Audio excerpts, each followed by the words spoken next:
Le Burkina Faso se trouve à un carrefour décisif. Un ultimatum international exige la restitution de 70% de l'or du pays ou un paiement de 5 à 6 milliards de dollars dans les 48 heures. Mais à la surprise générale, plus la pression monte, plus la position du pays se renforce. Ibrahim Traoré, loin de céder, choisit de transformer cette contrainte en levier stratégique. Que signifie ce retournement pour l'avenir du Burkina Faso et de l'Afrique de l'Ouest? Pourquoi ce défi pourrait-il redéfinir l'équilibre régional? Cette crise ne se limite pas à une simple tension économique.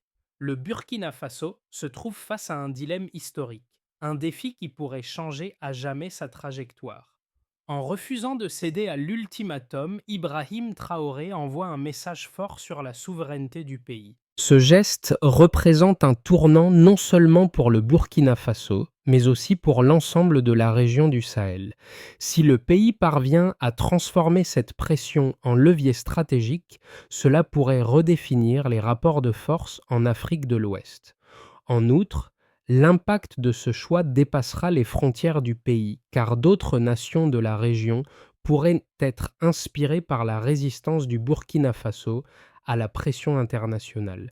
Si le pays s'en sort sans céder aux demandes extérieures, une nouvelle ère d'indépendance économique pourrait s'ouvrir avec des conséquences bien au-delà du simple secteur minier. Le 12 août, l'ultimatum a été posé. Le Burkina Faso devait choisir entre céder 70% de ses réserves d'or ou verser une somme colossale de 5,6 milliards de dollars. Mais alors que tout semblait se diriger vers une soumission économique, un paradoxe est apparu. Plus la pression internationale se faisait sentir, plus la résistance burkinabé semblait se raffermir. Le pays ne s'est pas effondré sous la contrainte, bien au contraire. Ibrahim Traoré a pris une décision radicale qui a pris tout le monde de court. Il a choisi de ne pas céder. Mais au-delà de ce refus de se soumettre, une dynamique plus profonde se mettait en place. En effet, une découverte géologique clé, restée secrète jusqu'alors, allait complètement réorienter le cours de l'histoire. Le pays détient désormais un gisement aurifère stratégique, ce qui le place dans une position beaucoup plus forte face aux pressions extérieures. Cette découverte, qui n'a pas été révélée au public, a donné à Ibrahim Traoré une marge de manœuvre que les puissances internationales n'avaient pas anticipée. Plutôt que de se concentrer sur la solution à court terme imposée par l'ultimatum, le pays a vu là une occasion de sécuriser ses ressources stratégiques pour les générations futures. Cette bascule soudaine marque un tournant. La bataille économique devient une lutte pour la souveraineté nationale. Les événements qui ont suivi ont révélé une autre dimension de cette crise bien plus complexe que ce qu'on avait imaginé. Ce n'est plus une simple négociation économique, mais un combat pour le contrôle total des ressources naturelles. Ibrahim Traoré, dès l'arrivée de l'ultimatum, a réagi d'une manière qui a déconcerté tant les observateurs internationaux que les acteurs nationaux. Plutôt que de répondre de manière défensive, il a rapidement convoqué une réunion d'urgence. Autour de la table, des militaires, des économistes, des techniciens miniers et des responsables régionaux ont élaboré une stratégie qui allait surprendre le monde entier. La première décision de cette réunion a été de sécuriser les zones aurifères et aurifères clés.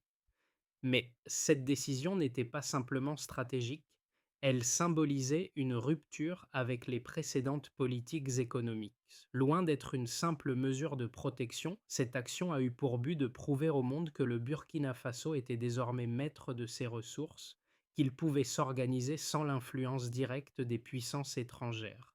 Le message était clair, la souveraineté du pays était désormais non négociable. Cette approche a eu un impact immédiat sur le terrain. Les travailleurs miniers, d'abord pas des pris de court, ont progressivement compris que la sécurisation des sites n'était pas un simple ajustement de sécurité, mais un repositionnement stratégique pour maintenir les bénéfices à l'intérieur du pays. En parallèle, des analystes en Afrique de l'Ouest ont observé cette réorganisation interne avec une attention croissante.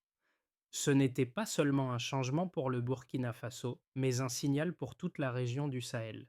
L'initiative de Traoré a commencé à faire des émules, inspirant d'autres nations à réévaluer leur propre dépendance vis-à-vis des puissances économiques mondiales.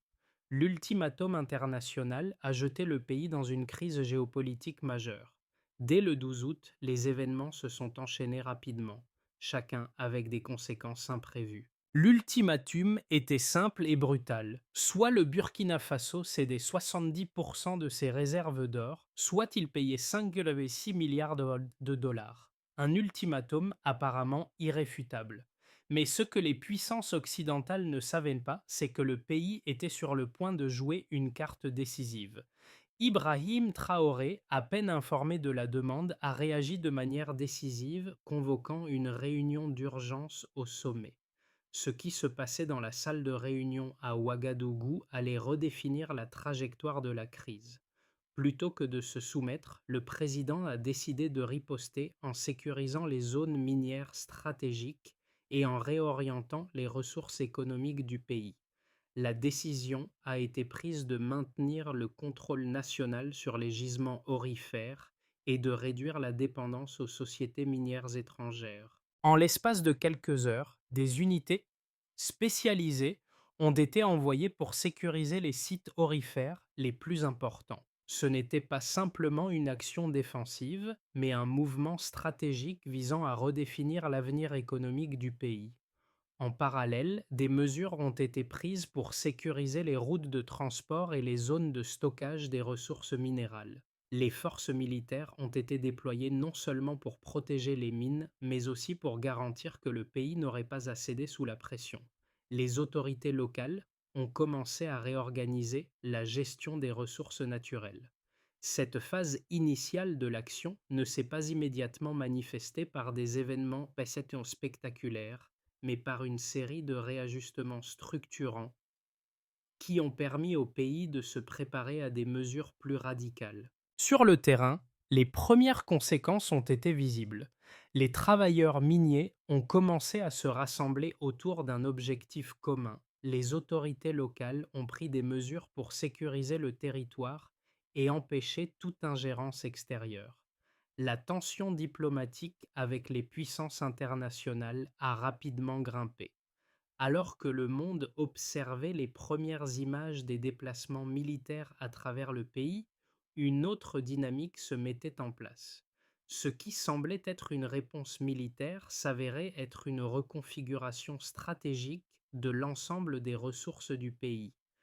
Peu après, le gouvernement a pris la décision de redéployer les revenus miniers vers un fonds national destiné à financer les infrastructures et à soutenir l'économie locale. Le pays avait franchi un point de non-retour. En l'espace de quelques jours, une simple crise économique était devenue une lutte pour l'autosuffisance et la souveraineté nationale. Les premiers signes de succès de la stratégie d'Ibrahim Traoré ont été visibles à travers plusieurs indicateurs clés. Premièrement, la sécurisation des mines a permis au pays de réduire significativement la dépendance aux entreprises minières étrangères. Avant l'ultimatum, plus de 70% de la production aurifère était dirigée vers des entreprises internationales, générant des flux financiers importants qui sortaient du pays. Cependant, dès que les sites miniers ont été sécurisés par les autorités nationales, le Burkina Faso a pris le contrôle total de ses ressources. Cela a permis de rediriger les profits générés par l'extraction vers un fonds national, plutôt que vers les circuits financiers internationaux. Cette initiative a eu un impact immédiat sur l'économie du pays, en augmentant sa capacité à financer ses projets internes sans dépendre des prêteurs étrangers. Deuxièmement, la mobilisation des ressources internes a été facilitée par la réorganisation des chaînes logistiques. En sécurisant les routes de transport et les points de stockage, le pays a assuré une plus grande fluidité des échanges internes, limitant les risques de perturbation. Avant cette phase de réorganisation, les infrastructures logistiques étaient largement contrôlées par des acteurs étrangers, ce qui compliquait la gestion autonome des ressources.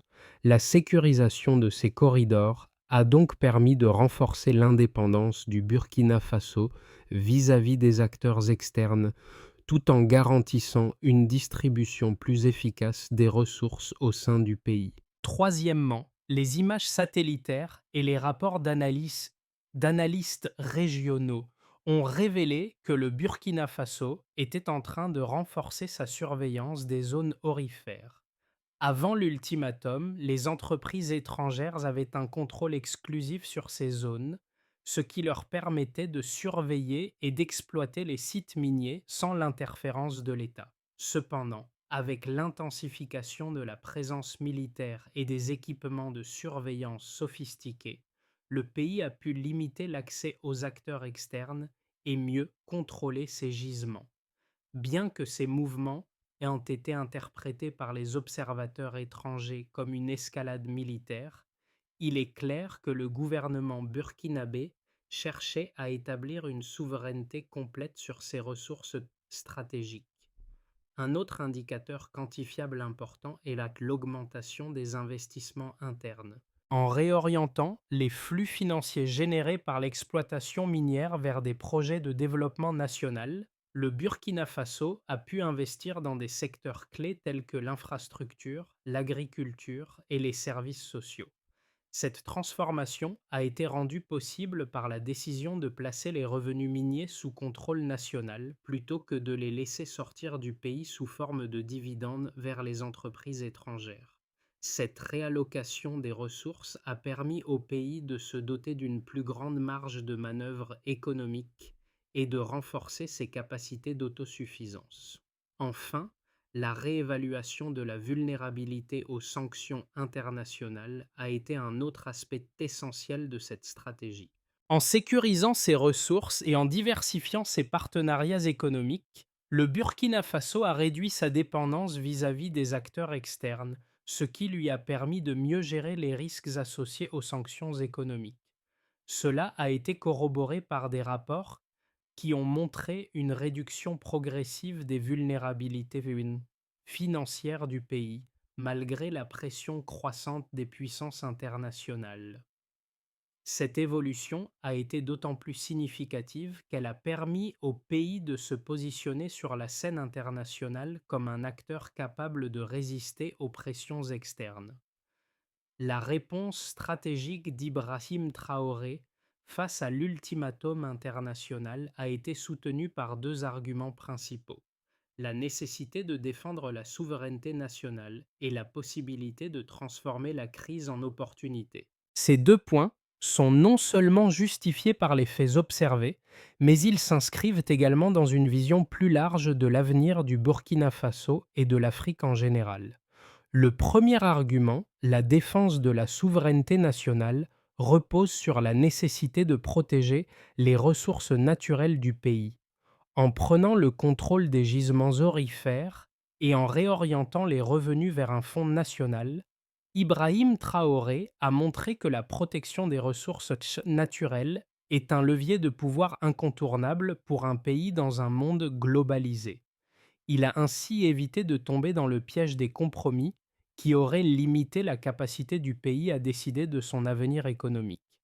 Cet argument a été renforcé par la découverte secrète d'un gisement aurifère qui a permis au Burkina Faso de prendre de l'avance sur ses interlocuteurs étrangers. Le deuxième argument, la possibilité de transformer cette crise en opportunité, est également soutenu par les actions prises par le gouvernement burkinabé. En sécurisant les infrastructures logistiques et en renforçant la surveillance des zones minières, le pays a mis en place une stratégie qui lui permet de diversifier ses relations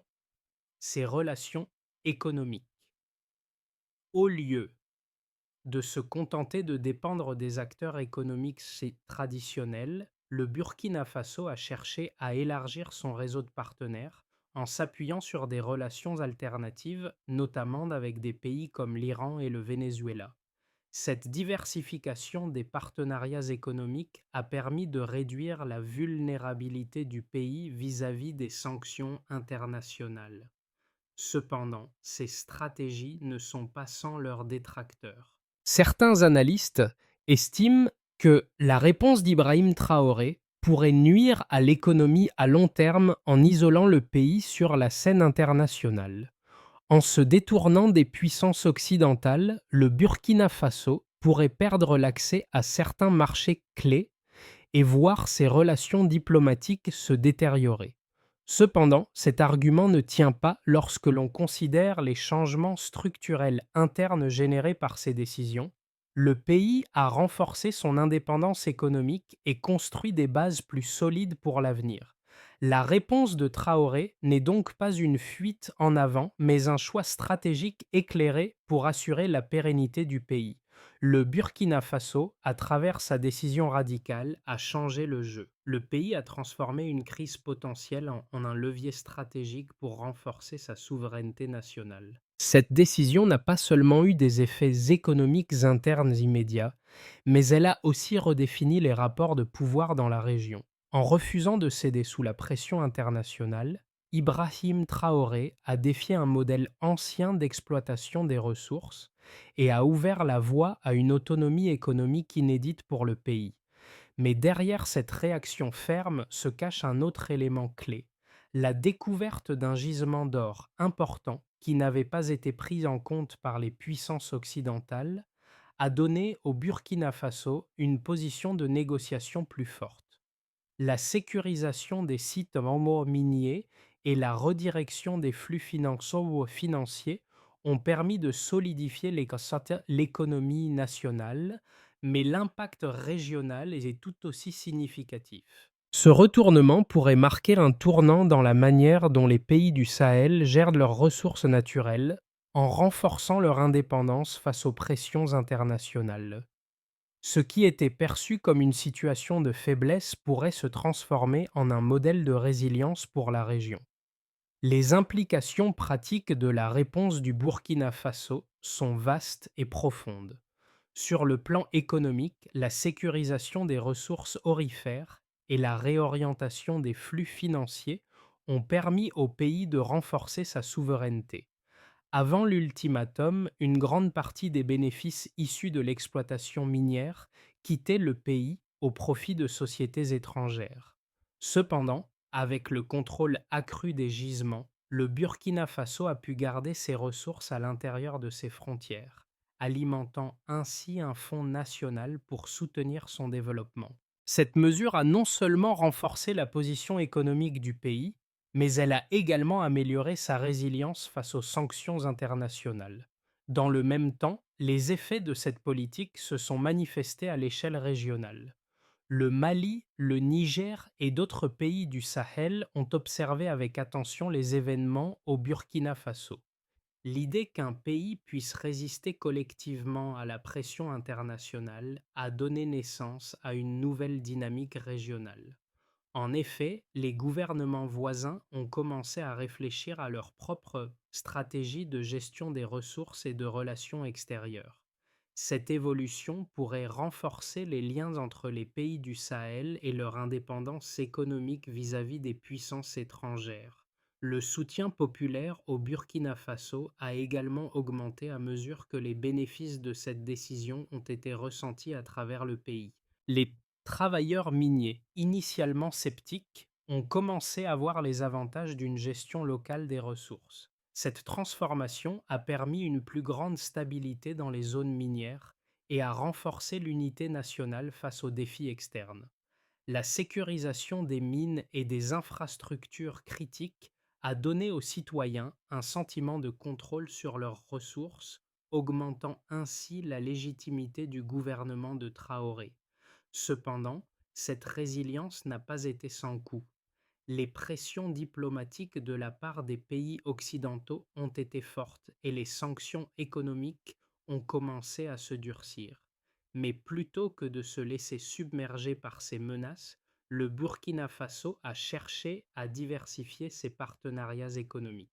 En cherchant à s'appuyer sur des acteurs alternatifs, Comme l'Iran et le Venezuela, le pays a non seulement réduit sa dépendance vis-à-vis de l'Occident, mais il a aussi commencé à réorienter ses chaînes d'approvisionnement et à renforcer sa diplomatie économique. Sur le plan géopolitique, cette situation a poussé le Burkina Faso à repenser son rôle dans la région du Sahel. Le pays est désormais perçu comme un acteur clé de la résistance à l'influence étrangère, ce qui pourrait renforcer son rôle sur la scène africaine. Cependant, cette nouvelle position comporte aussi des risques. L'isolement diplomatique et économique pourrait augmenter les tensions régionales et internationales, ce qui pourrait avoir des conséquences imprévues sur la stabilité du pays à long terme. L'avenir du Burkina Faso après cette crise peut se déployer selon plusieurs trajectoires, chacune façonnée par les décisions prises aujourd'hui. Le premier scénario envisage une stabilisation sous tension. Si les pressions internationales continuent à croître, le pays pourrait entrer dans une phase de stabilisation relative où la résistance interne reste solide, mais constamment mise à l'épreuve. Les autorités continueront de sécuriser les ressources et les infrastructures, mais la pression diplomatique de la part des puissances occidentales pourrait rendre la gestion quotidienne de la crise difficile. Les corridors sécurisés resteront fonctionnels, mais des négociations de plus en plus difficiles pourraient émerger, avec des compromis difficiles à accepter pour les deux parties.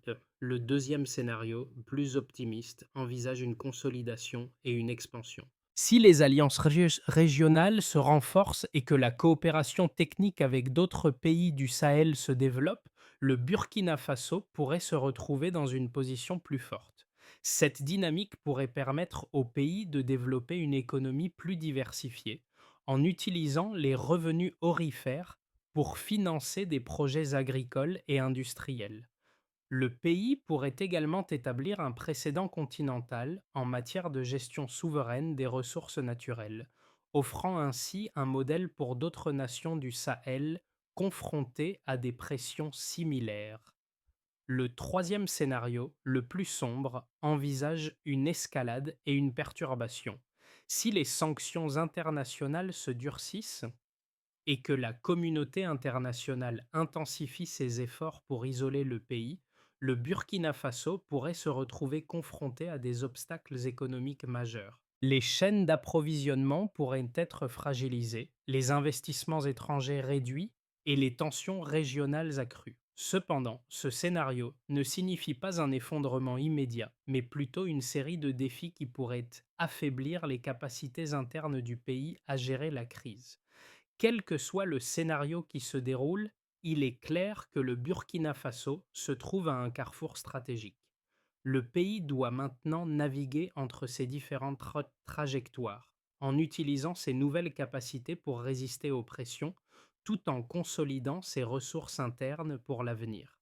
L'issue de cette crise pourrait déterminer non seulement l'avenir du pays, mais aussi influencer l'ensemble de la dynamique géopolitique de la région du Sahel. La situation du Burkina Faso et de la manière dont Ibrahim Traoré a répondu à la pression internationale offrent une perspective fascinante sur la résistance d'un pays face à des forces extérieures.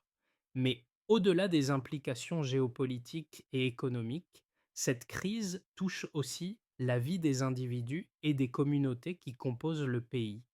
Pour de nombreux Burkinabés, cette situation est un test de résilience, une opportunité de réfléchir à ce que signifie protéger les ressources nationales tout en préservant la souveraineté et l'indépendance.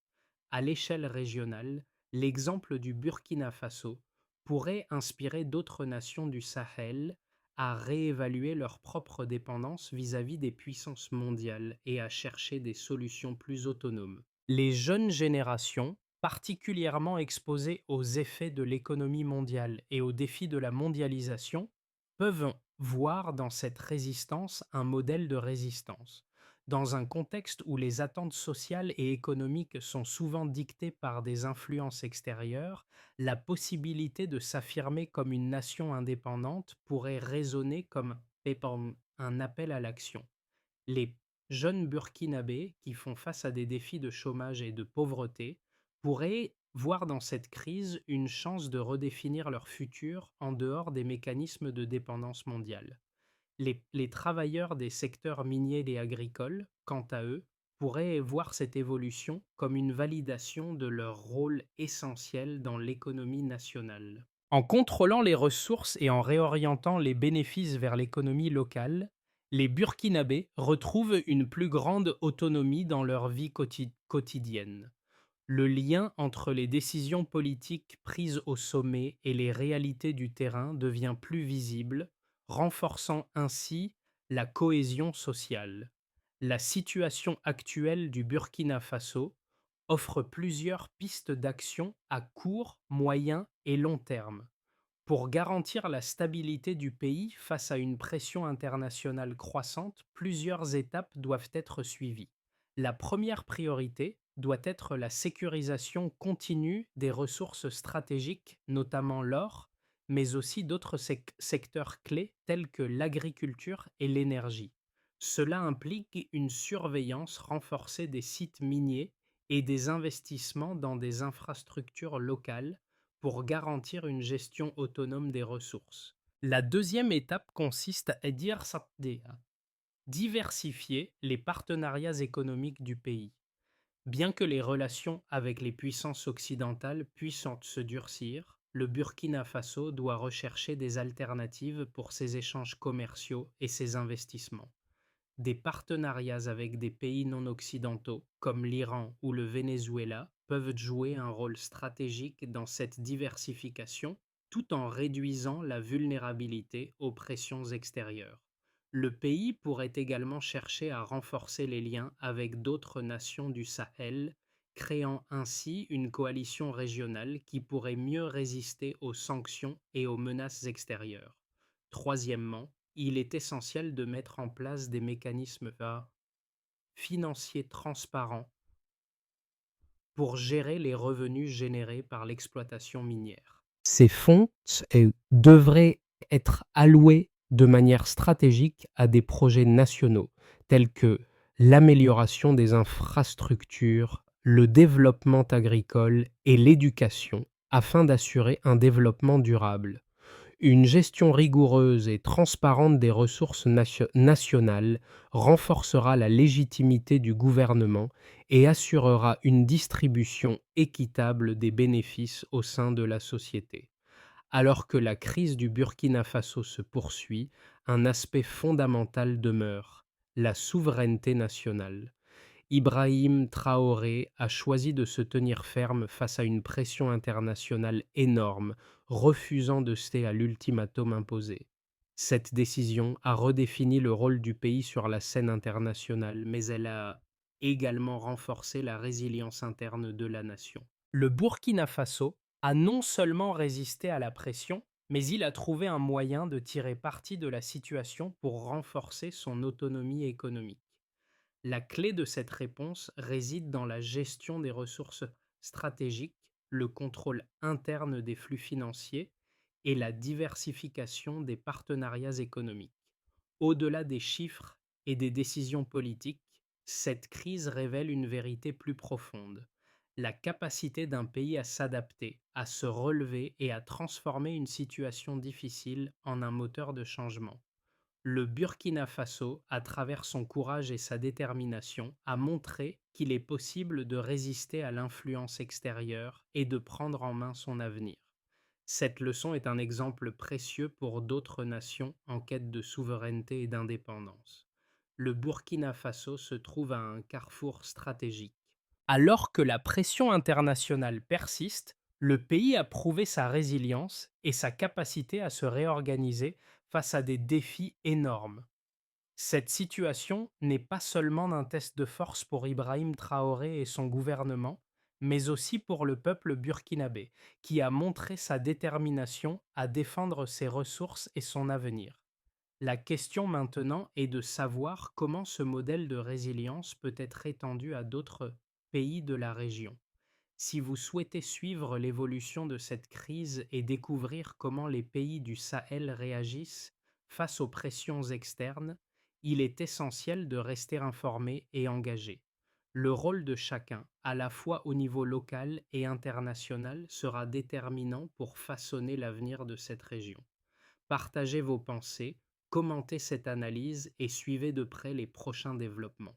Comment, selon vous, le Burkina Faso peut-il maintenir cette dynamique et inspirer d'autres nations à suivre ce modèle de résistance?